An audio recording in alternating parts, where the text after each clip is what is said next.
All right, I am thrilled to be the one introducing today's lunch keynote speaker. As someone who considers myself to be a transit advocate at heart, who channels that into being a transit professional by day, there are few people I can think of that I have heard of in our industry before just meeting him for the first time last night, who embody doing exactly that as much as today's lunch keynote speaker.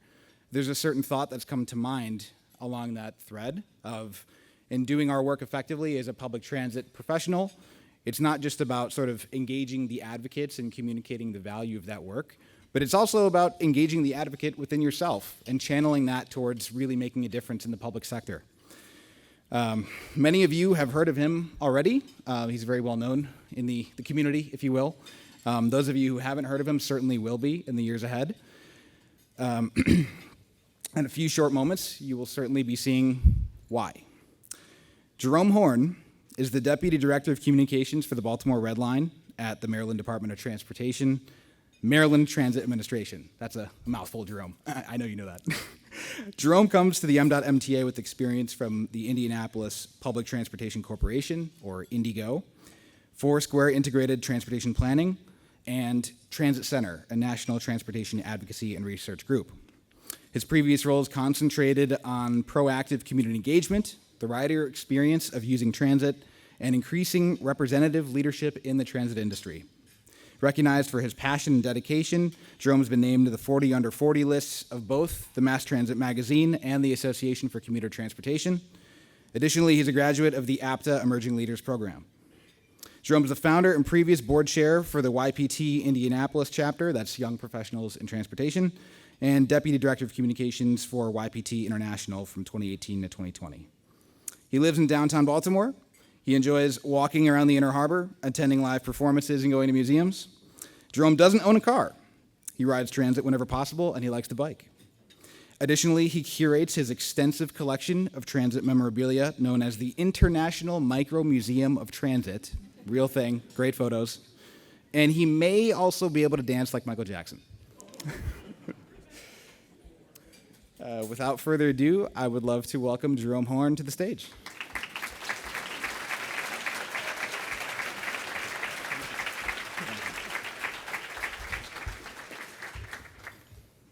All right, well, hello, Transport Chicago. Good afternoon. How's everyone doing? Okay, let's do that one more time, though. Good afternoon. How's everyone doing? All right. Well, once again, I'm Jerome Horne. I am absolutely honored and delighted to be here in community with you.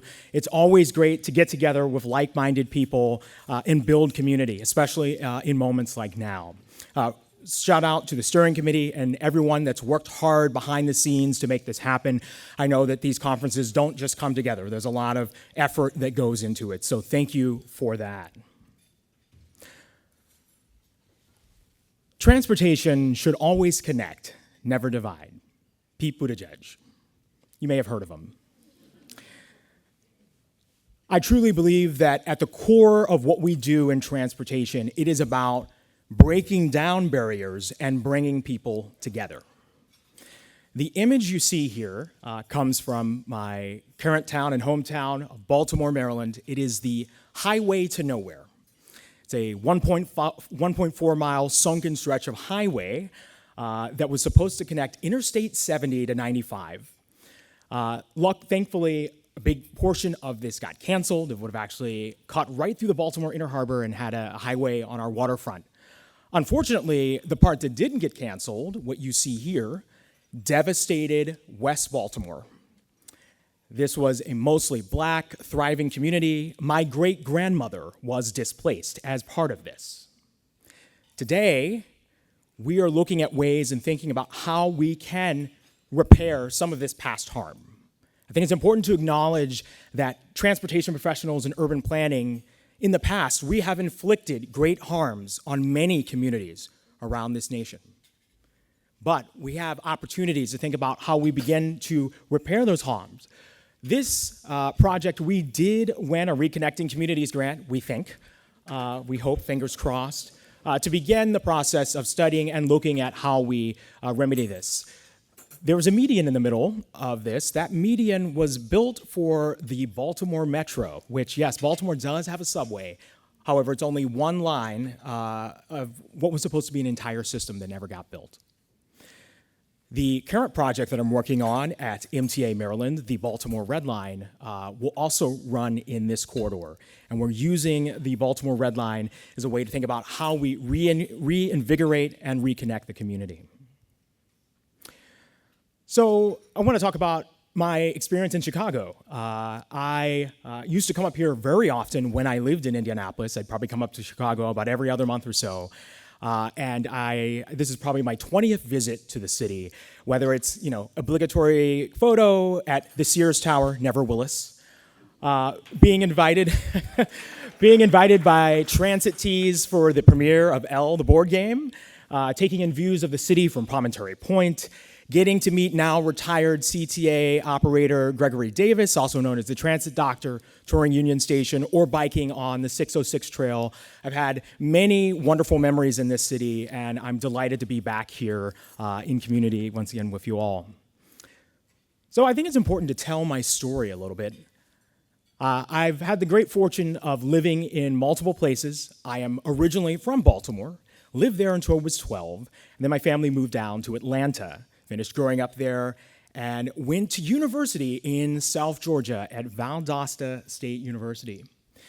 The only degree that I have is a Bachelor's of Arts in Music Education. And I've been in the transit industry for about 9 years. We'll come back to that. I then moved to Indianapolis for a job working at a music education nonprofit, but little did I know, I never really wanted to move to Indianapolis, but it was the best thing that ever happened to me. Ended up switching careers into transit and starting out at IndyGo. And then my journey took me to New York City. Lived there for a few years and got to experience that. If you ever get a chance to live in New York City, not just visit, it is electric. The energy there is amazing. That city, there's so much you can appreciate and understand that's not just Manhattan. If you ever get the chance to be there. So do that. And then my journey has brought me back to Baltimore. Now, I've always had a fascination with public transportation and cities ever since I was a little kid. And when I was 10 years old, back in 1998, I sent my first email to the CEO and administrator of the Maryland Transit Administration asking him, how can I get your job when I grow up? Yes, at age 10, I was like, I want to be a transit CEO. Well, he responded, and that is the image you see on the left here. And basically the gist of it was, hey, Jerome, even at the age of 10, it's not too early to begin thinking about a career in transit. You want to go to school and learn about finances, business, operations, and all the wonderful things that are associated with running an agency. But the thing that stuck out most to me, and my biggest takeaway towards the end, was he said, the most important thing, though, if you want to be a leader, is how you treat other people. That is the thing that will take you far. And so, little did I know, over 20 years later, somehow I would end up at the Maryland Transit Administration from sending that email as a child. I will say, when I first started at IndyGo, I actually got on the phone with this administrator, Ronald L. Freeland. He had retired, called him, cold call. Someone gave me his number, and I talked to him on the phone for about 3 hours. Just an incredible conversation. And then you see me standing on that top photo on the right, that's the Baltimore Metro, and then below is my aspiration. I always joke that I want to be U.S. Secretary of Transportation. Now, that is not a job that you just apply for, but for me, it's more of a moonshot. It's like, where do I picture myself? It just motivates me to try harder and keep pressing forward. So, like anyone around my age, some of you may be familiar with these. Show of hands around the room, anybody who's played these games or still plays them in the case of City Skylines. Yes. For those of you who don't know, City Skylines is really the spiritual successor to SimCity.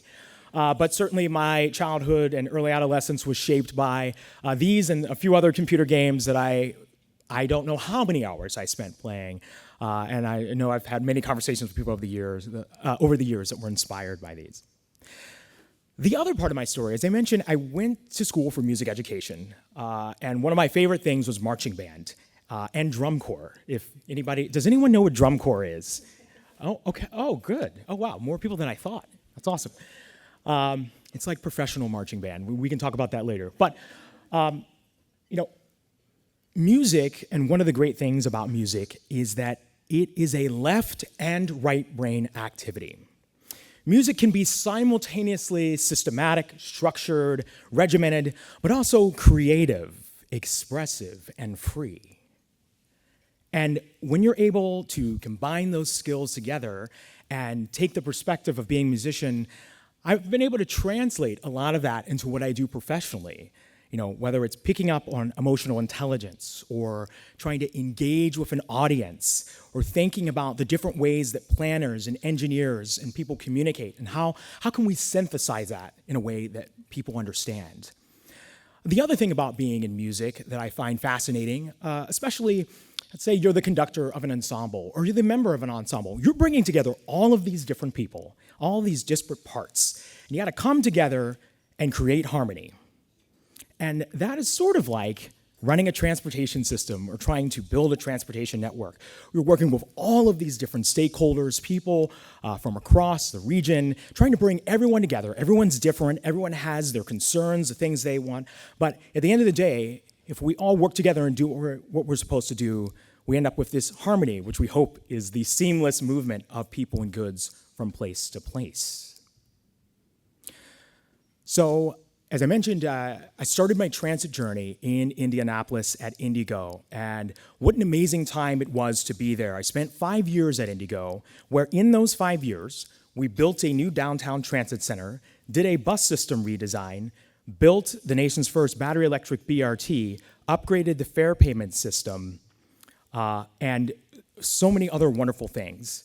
And for somebody who was starting out in transit, that was a great trial by fire way to learn on the job, really get exposed to a lot of really cool projects. I think that what I would say, I was talking with some members of the audience earlier, everyone has their dream about working at their big agency, whether it's CTA or MTA New York. But I also would say that spend some time in some of the smaller agencies. You'll have the opportunity to do more, learn more, grow more, and then you'll make yourself more marketable for that bigger agency. So I skipped over this a little bit, but before we get to Transit Center, I did spend an 8-month blip at Foursquare ITP in consulting. Shout out to Jared from Foursquare. And so, I got some of that experience. Maybe one day I'll go back to consulting. But Transit Center, for those of you who aren't familiar, based in New York City, but a group that really, at least traditionally in the past, had been focused on transit advocacy, policy, research, put out a lot of great reports in the past about equity in practice and who rules transit and bus operator crisis. A lot of wonderful topics. I encourage you to look that up. And then, as mentioned, I ended up at the Maryland Transit Administration working on the revival of the Baltimore Red Line project. And this is significant because I will say the Red Line should have already happened. This project was fully funded by the FTA, got a $1 billion grant, the state was ready to start construction, and then a former governor of Maryland came in, got elected, and said, we're not going to do this, and just sent $1 billion back to the federal government after the state had already spent at least a decade and $300 million on design and engineering, and took the state's contribution of about $750 million and used it to build and expand suburban and rural roads in the rest of Maryland. That was a big slap in the face to the city of Baltimore. So we were delighted to elect Governor Westmore, only the third black governor ever in the history of the United States, who brought the project back in 2023.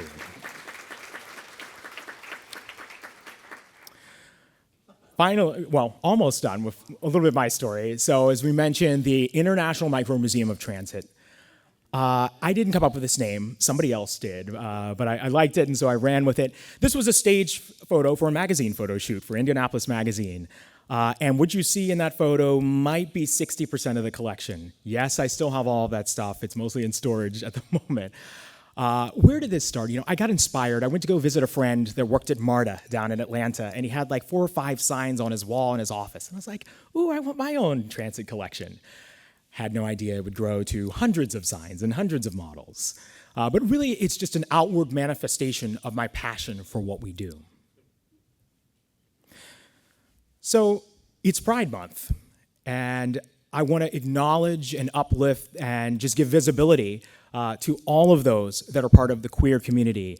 I myself am a proud gay man, and I just think it's important that we, especially in this time, especially members of our trans community, I just want to say that we see you, we hear you, we acknowledge you, you are loved, and happy Pride for those who celebrate.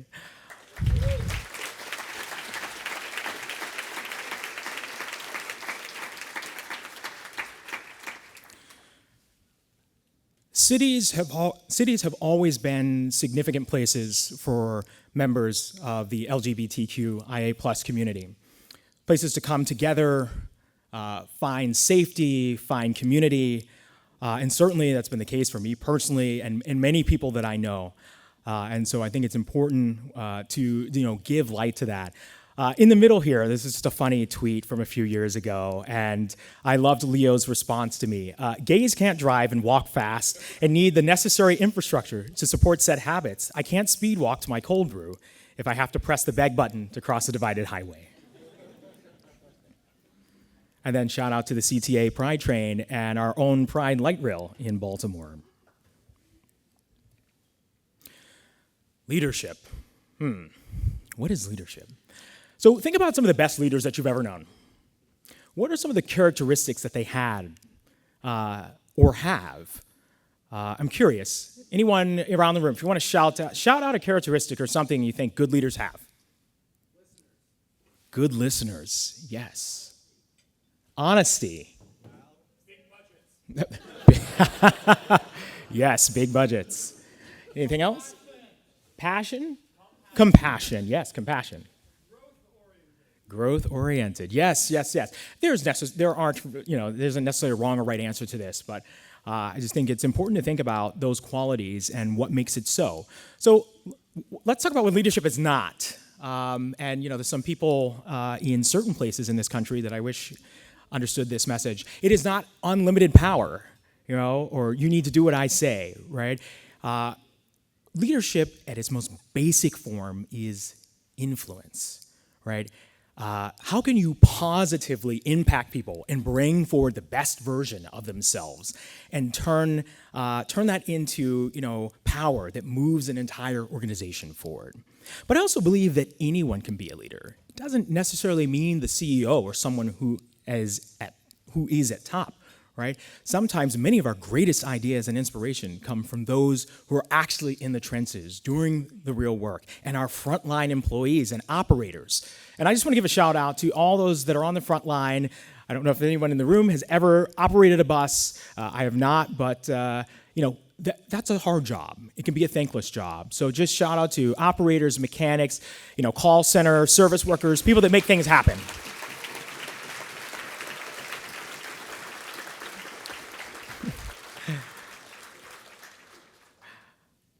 Another thing, before I leave this slide, I put on here Andy Byford. Those of you transit nerds in the community, train daddy, as he was referred to affectionately when he ran New York City Transit. Now it is at Amtrak. But Andy Byford really did command respect, and a lot of that had to do with that he really cared. He rode the system. He was down in the trenches talking to operators, visiting bus garages, and that really gave him a lot of street cred, and so much so, right, that even the advocacy community in New York City really rallied around him in wanting him to be successful. He implemented the Safe Speeds program in the New York City subway, which to my knowledge is still being implemented today to help raise some of the speed restrictions that were put on in that system back in the 90s. So in our agencies, there are some challenges when it comes to leadership, bureaucracy, moving things forward. A lot of times, things operate in silos. We have many different departments, especially if you look at a very large agency. sometimes the right hand is not communicating with the left hand, and people that are in procurement aren't necessarily talking to IT, and there's so many examples of this. One time at a previous place of employment, we had a high leadership person say, "We're an IT company that runs buses." An IT company that happens to run buses. Yeah, no. Command and control mindset, rule by the book mentality. So rules by the book, that can be great for operations and safety. We want to make sure those exist for a reason. But it might not be so great for new ideas, and if you work in communications or public engagement. Sometimes there's a lack of clarity about what is the way to move up. What options or avenues are available for those who want to advance their career or have ambition. There's disconnection from the riders, right? It's very important that people who work at agencies actually interact with the system and ride it on a regular basis and at different times of day and night and different modes. Compensation structures have been an issue. And then competing employers, right? If you work in the public sector, private sector, sometimes we'll pay more money. And so, especially for our public agencies, how do we find ways to make it a more competitive and great place to be?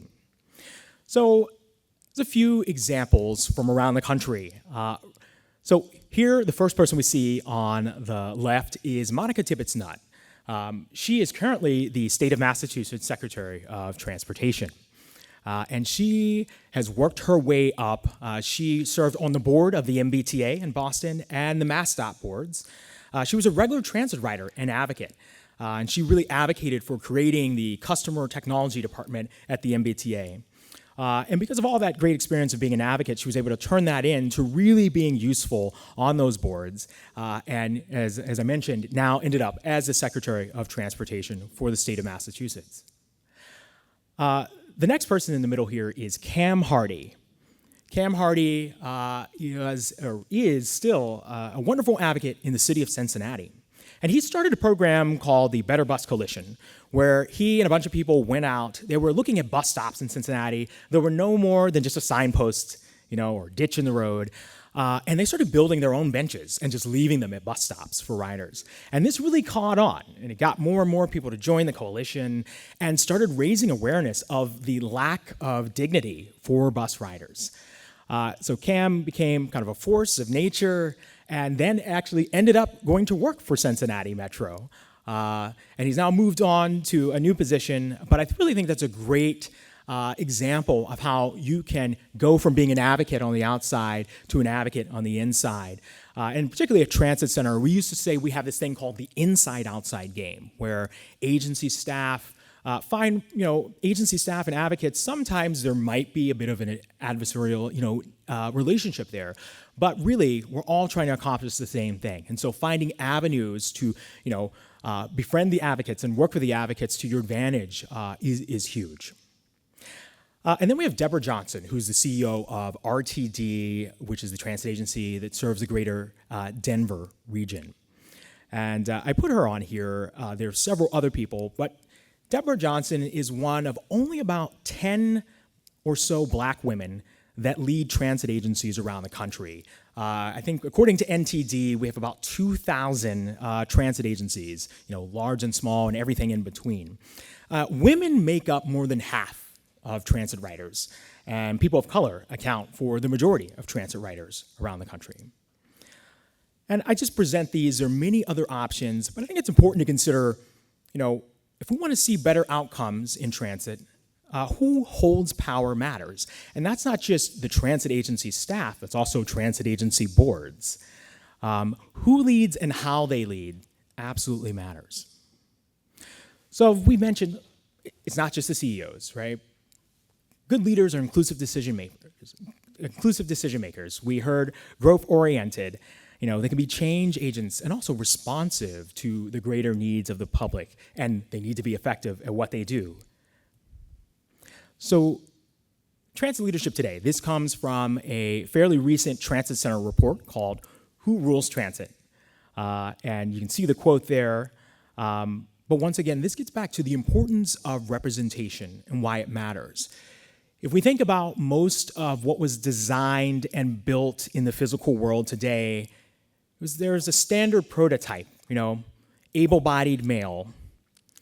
That is not the majority of everyone that exists in the world, or reflective of how we should be forming decisions and thinking about planning processes or designing. And so I think I want to just highlight that we are making progress, but there's still more work to be done. So the leaders we wish to see. On the left here, we have Stephanie Wiggins, who is the CEO of LA Metro. She's helping to oversee one of the largest transit expansion programs in the country. LA Metro is working on a $120 billion program over the next 40 years or so to build all manners of light rail, heavy rail, BRT, and everything in between. And once again, one of those few black women. In the middle here, we have Quemo Arroyo, who is the Chief Accessibility Officer for the Metropolitan Transportation Authority in New York City. Obviously, he is able to bring a lot of perspective to that role, given his lived experience every day. And I think that makes such a difference when it comes to having the person at the top, actually be reflective and representative of the community that we're trying to have a positive impact on. And then finally, on the right here, we have Nadine Lee, who is the CEO of the Dallas Area Rapid Transit Authority. DART, like many agencies, is kind of having a bit of a tough time right now, politically and financially. But Nadine is awesome. And one of the things I love about Nadine is, you can see in this picture here, she actually participates in adult ballet. She's always wanted to be a dancer, and she brings a lot of that she gets from her adult ballet classes into how she leads the agency, bringing that perspective of performing arts and stamina and thinking about performing and connecting with the audience. And some of the things that I mentioned that I bring from my music side, she brings with her as a leader. So you have to practice what you preach. You can't be effective at what you do if you're unfamiliar with the product. And I just really wanted to highlight some more individuals. We have Alicia Trost, who is the Chief Communications Officer for BART, or Bay Area Rapid Transit. BART, for many years now, has actually been very proactive on social media and really kind of led the charge of government agencies kind of breaking this mold of, we're just a government agency and we're going to report on service disruptions, and really thinking about, how do we actually communicate as an agency that is we're part of the community? We actually care. We want to do fun things too. And we want people to think of the transit system as not just how you get from point A to B, but really a community connector and something that stitches the fabric together. In the middle, this is myself and my boss taking transit to a regional transit commission meeting, and then once again, we have Andy Byford here. And then we have my CEO, Holly Arnold of the Maryland Transit Administration. One thing I love about Holly is she's extremely accessible. She rides 2 buses to work on most days. She takes her daughters to school, then she transfers and takes another bus into the office. And I just think that's awesome. She always posts pictures of her and her husband on date night on the bus, and her family on weekend trips. They are a one-car household. And I just love this. She is someone who's truly invested in the system, and it makes a big difference. And then probably someone else who doesn't need much of an introduction, Randy Clark, who is the general manager of WMATA, the Washington Metropolitan Area Transit Authority. He is always on the system, always writing, and always checking out what's going on. And I just highlight this because, once again, this shouldn't need to be said, but if you run an agency or you're in charge of making critical decisions about things, you absolutely must interact with that system and ride it. So, an abundant transportation future. Yes.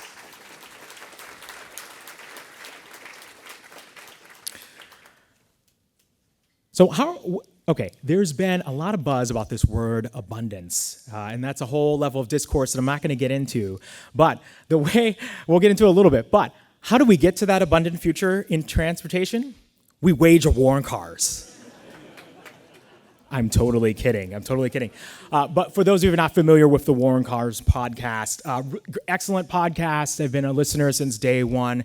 They really do a lot of interesting episodes, including talking to car manufacturers and going to auto shows and even getting into the psychology of why people drive, in addition to all the other cool things that we care about, transit and bikes, but definitely worth checking out. That abundant future might look like bicycles. I love this quote: "Bicycles deliver the freedom that auto ads promise." This is Tom Flood, and I just think that bikes are great. Those of you that are able to bike or bike around, they really do allow you to, one, experience your city on the human scale, decide to make random trips, and you just feel more connected and you can pay attention to what's going on around you. This photo, actually, I took last week from Baltimore Bike Party.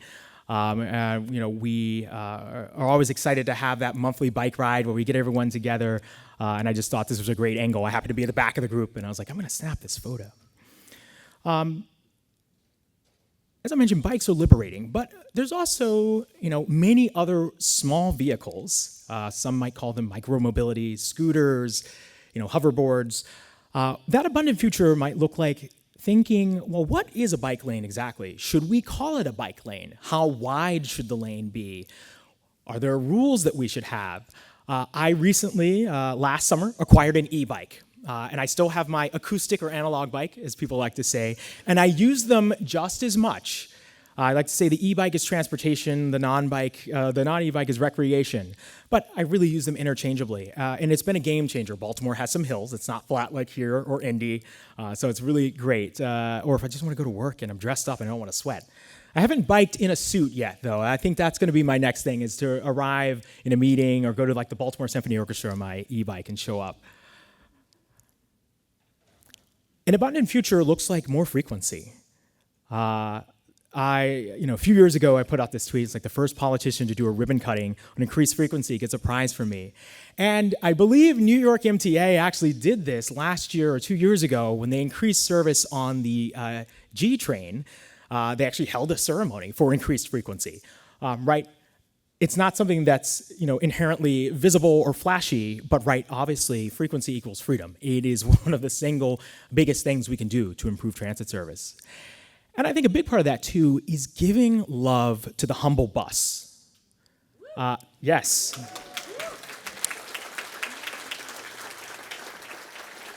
Buses are the workhorses of our system. Rail will never go everywhere that we need it to go. And we need buses to fill in those gaps, and even cities that don't have rail. But we in this country, unfortunately, we have stigmatized the bus. There are certain negative connotations with the bus, but the bus absolutely is key to unlocking a better mobility future, right? Whether that is making sure we have enforced and dedicated lanes, transit signal priority, actual amenities for riders. Once again, giving riders a sense of dignity with their mobility. It also hopefully looks like complete streets. I know Chicago has done a lot of work, CDOT, on complete streets, and Baltimore, we passed a complete streets law in 2018 where we changed the modal hierarchy and said, hey, if you're a pedestrian, cyclist, transit user, you're going to come above private automobiles. And what's really exciting for us in Baltimore, even though it's an over 300-year-old city that is inherently walkable and compact, just like many cities, right, we've faced devastation from downtown streets being widened and turned to one way, and it's actually pretty hostile in some places if you are a pedestrian or a cyclist. And we're rolling out new projects where we're really rethinking that through a new initiative called Downtown Rise that's all based on thinking human first, human-centered design. What is it like to experience this as a person on the ground rather than cars? An abundant future would also be one where we don't have headlines like this anymore. I think it's no secret to everyone that we have an issue with controlling cost and figuring out how to keep our projects, delivered at fast speed, and figuring out what are the best ways to move forward? We see articles, we see headlines from other countries all around the world where, Paris is building like 4 new automated subway lines for the cost of maybe half a line of subway that we're doing here. Obviously, there are differences, but it's something that we need to commit to working on. An abundant future also looks like, once again, advocates and agency officials working hand in hand, as I mentioned, that inside-outside game. So reasons to be hopeful. It is no secret right now that those of us that care about cities and transit and urbanism may feel under attack or that we are facing some challenges. But the local level is really where change can happen. And I think it's awesome when you work at that agency level and you're able to implement projects and see them and see the fruits of your labor and really interact with those who experience your systems day to day. The other thing that keeps me hopeful is that despite whoever was elected president, 84% of the transit ballot measures that passed, or 84% of transit ballot measures that were on the ballot this past election passed. And that's a trend we've been seeing, especially presidential election years. Transit ballot measures tend to pass more than not on presidential election years. But I think that's a hopeful sign that people all around the country are voting and saying, no, we actually think transit is a good idea and that we should be investing money in it. The other thing is the rise of the urbanist. I'm sure many of you of a certain generation are familiar with NUMTOT, or New Urbanist Memes for Transit-Oriented Teens, which I had the pleasure of serving as one of the moderators for. The group still exists somehow. I still see people posting in there occasionally. But NUMTOT was significant because it really brought together all these sort of 20, 30-somethings and people that were older as well. No one was an actual teenager. To come together and have this like collective mindset of, there's a lot of people that think like me, that think cities and transit is really cool. And it really set off this spark that I think has led to the rise of urbanist YouTube and all these other things that are out there. Even MSNBC on their YouTube channel, about 1 in 10 of their videos is about like housing or transit. And I just think, we should remain hopeful because this conversation about better cities and better communities is beginning to leak its way into the mainstream. Once again, those ballot measures that pass, just some examples. And then congestion pricing in New York City gives me hope, even though that is also potentially under attack. It has been showing pretty good results in its first several months here. It is doing what it was intended to do. It is bringing in the money, even at a reduced rate. And even the public discourse around that is beginning to change. I think one of the best stories I saw was a local tradesman who has to drive for work, has to use the tunnels, but his commute is now 45 minutes faster. And he was quoted as saying, wow, I can actually go home now and cook a home-cooked meal, and I couldn't do that before. And that's because traffic being sped up by congestion pricing. And that's just one of many different examples. But it even is good for people that have to drive. All right, so in closing out here, I have a few calls to action. So one, if you are in a position of leadership, you make hiring decisions, I want you to think about the power that you have to elevate the right voices, to elevate diverse voices, to get people in positions that bring perspectives that are desperately needed to inform and make our projects and our communities better. If you're in middle management, I know that's where a lot of the work happens. I encourage you to also think about, as you're leading and managing projects and people, how do you bring out the best version of folks? Keeping passion and hope alive, it is hard right now. Once again, as we look at some of the things that have come out about transportation and certain priorities or things that are not being prioritized, keep a hold of remembering your why. Why did you come into this field in the first place? What is it that motivated you to even get into transportation to begin with? Remember that. Think about it and ground yourself in it. And so, as I close, I want you to think about the highest version of yourself. So if you are able, please stand or raise your hand.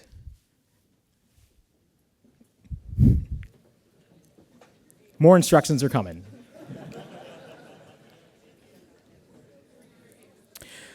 Great. So I want everyone to raise their arms as high as possible.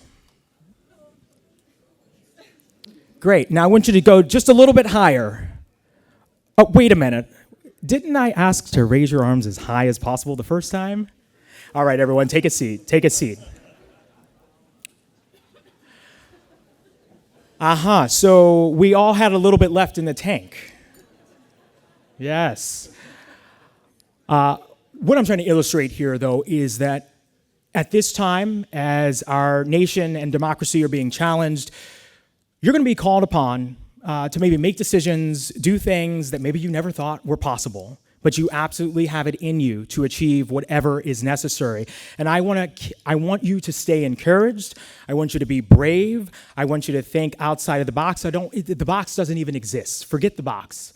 I want you to bring out the highest and best version of yourself to help meet the moment that we are in, because the work that we do in transportation is so important to, once again, connecting our communities and breaking down barriers. So thank you so much for having me here today.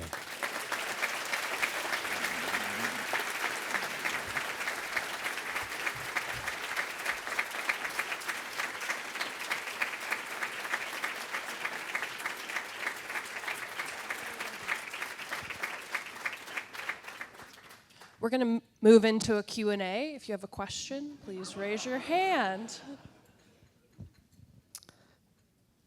Nobody? Somebody has a question. Oh, okay. Just hold on.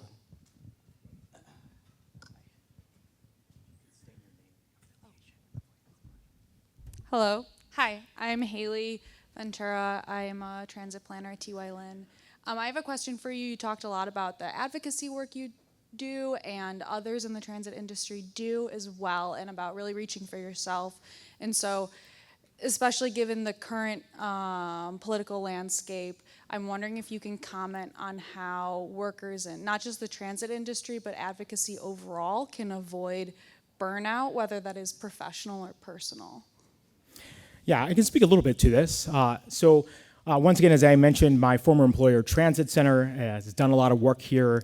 And there is, I'm going to misspeak here, there's like the National Transit Justice League or Council that convenes a bunch of different advocacy organizations from across the country together. And they kind of share best practices and experiences on campaigns, messaging, what's working, what's not working. And that's really sort of a great resource that a lot of advocacy groups use. The other thing about TransitCenter, I will say, is they are pivoting their strategy to giving out more grants to local transit advocacy groups all across the country, as they have decided to go into a spend down strategy and cease to exist in about 12 years. So they're sitting on about $70 million that they want to give out to advocacy groups all across the country. And so I encourage you to take a look at their resources and look at their offerings.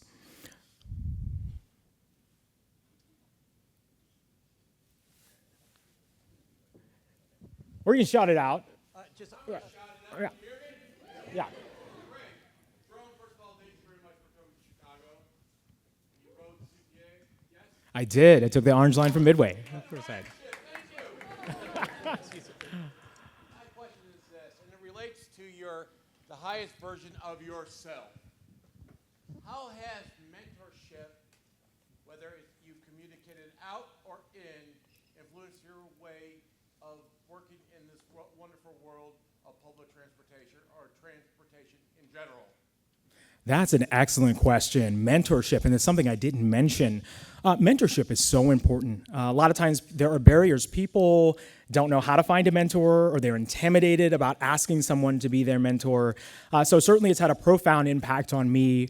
I have many people that I consider my mentors, whether it's people in the industry, other transit CEOs, or even just people that I look up to in general. And having a mentor just is like having, to a degree, sort of like your own career coach, right?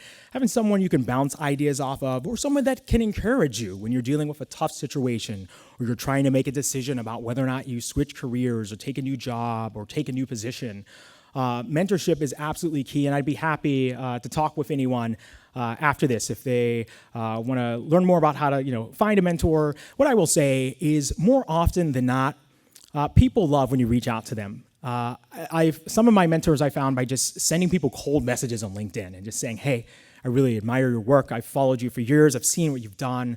And I just love to have a chance to grab a coffee with you, a virtual coffee.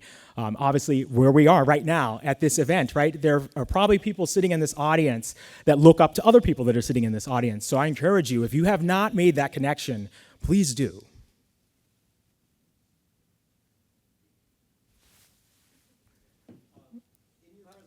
Just wait a second.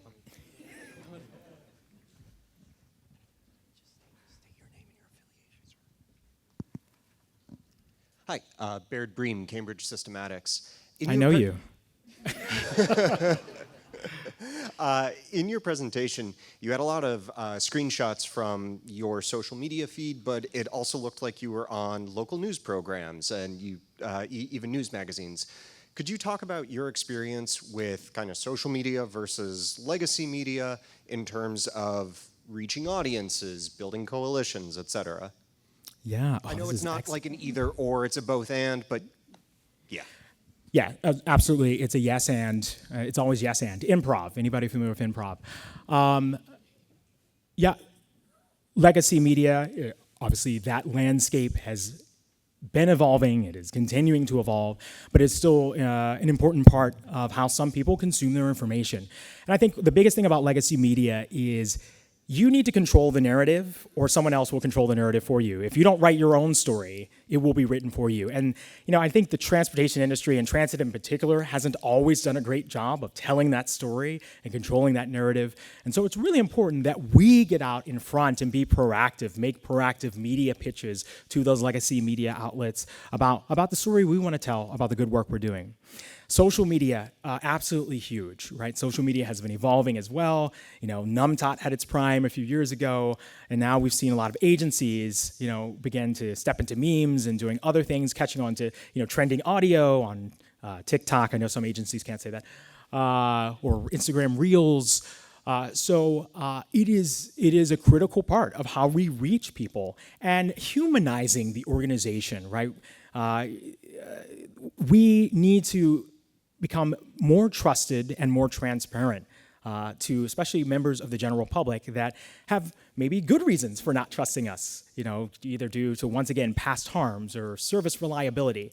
But I think what's really important is that we own when we make mistakes, and that we are transparent about some of the challenges that are facing our organizations when it comes to service delivery or financial challenges. I think the more that we can open up the black box of transit, how we get funded or why this bus route is always late, it just builds more credit and makes people believe in the agency, believe in what we're trying to do even more. And on a personal note, social media, I've been very lucky. I've also been very judicious in a way about my own personal social media. It certainly has helped me a lot in terms of building sort of my own brand and persona in the industry. It can also get you in trouble. You can talk to me about that later. But it has mostly been a very positive thing, and I think being able to show that outward passion has inspired other people. And that's all I ever hope to do, is inspire others to, once again, be the greatest version of themselves.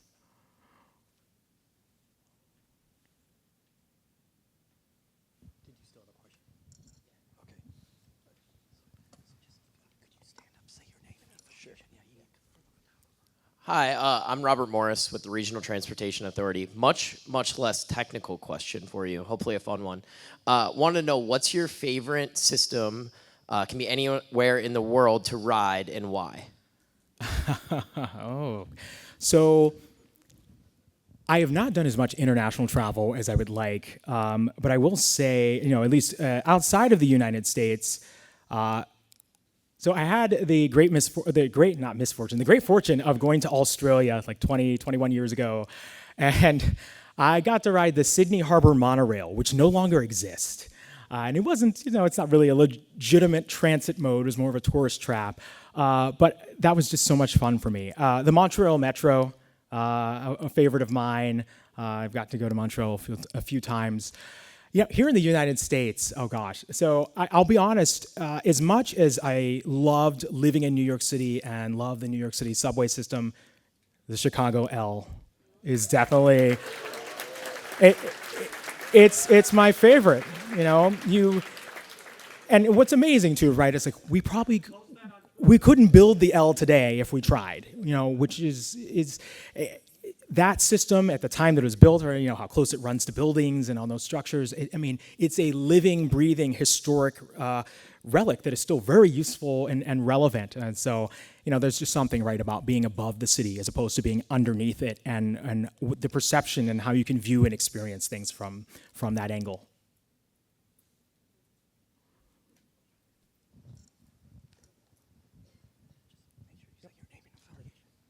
Hi, Raymond Chan from Arcadis. Love the presentation. In Arcadis, we work with large agencies, so we do RPM here in Chicago, and we also work with some of the smallest transit agencies in the country.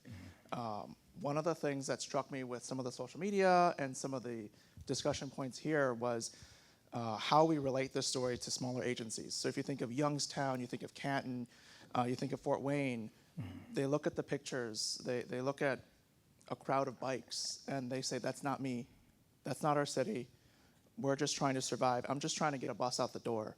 So how do we take some of the energy that we have here and project it towards some of these cities that really need the bus? And I'm glad you said the lowly bus is super important to drive transit in America. How do we think about these smaller cities? Because when we're there, they say, we're not Chicago, we're not New York, we're not Baltimore. How do we can't achieve those things. We have to work within our means, sometimes without local funding.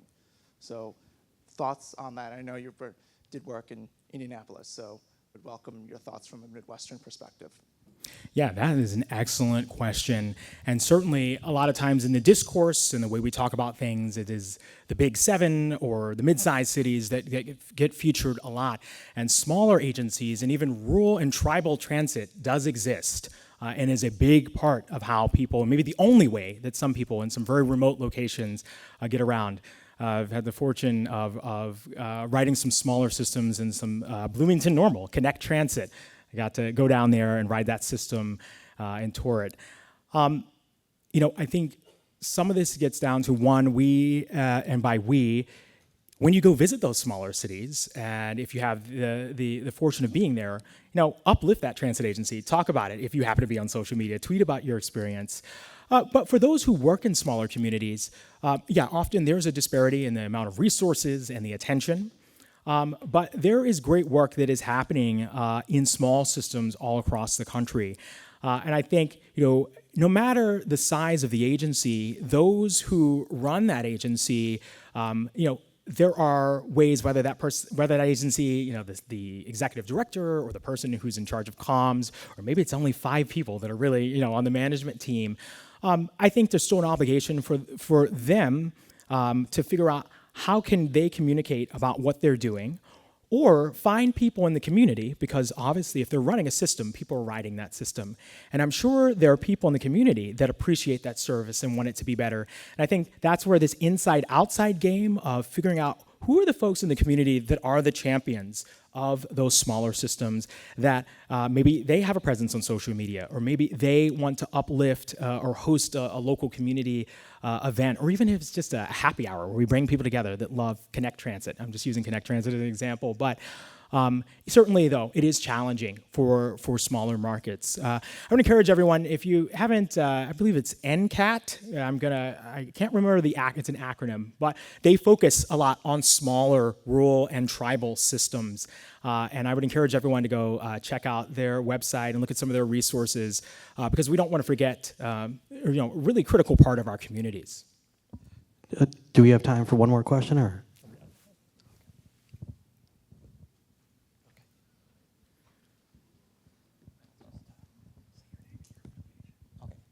Hi, Peter. I'm a bus operator from CTA. And the question I have is, based on your professional journey and experiences, what advice would you give to young professionals aspiring to make a difference in public transportation? Well, was it Peter, right? Yep. Yeah. Yes. Well, so you're a bus operator at CTA. All right, round of applause.